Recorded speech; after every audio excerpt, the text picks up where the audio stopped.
శ్రీ గురుభ్యో నమః. శ్రీ మహేశ్వర పంచరత్న స్తోత్రము.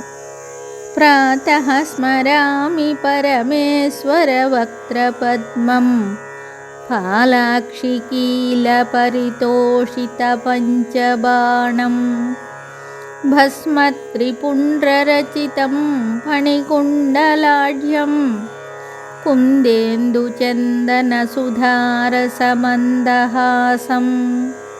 ప్రాతర్భజామి పరమేశ్వర బాహుదండాన్, ఖట్వాంగశూలహరిణాహి పినాకయుక్తాన్, గౌరీకపోలకుచరంజితపత్రరేఖాన్, సౌవర్ణకంకణమణిద్యుతిభాసమానాన్.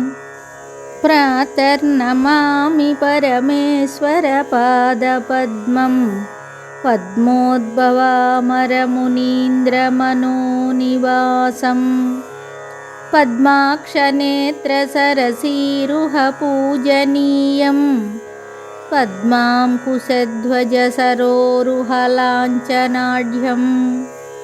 ప్రాతః స్మరామి పరమేశ్వర పుణ్యమూర్తిం, కర్పూరకుందధవళం గజచర్మచేలం, గంగాధరం ఘనకపర్ధివిభాసమానం, కాత్యాయనీతనువిభూషితవామభాగం.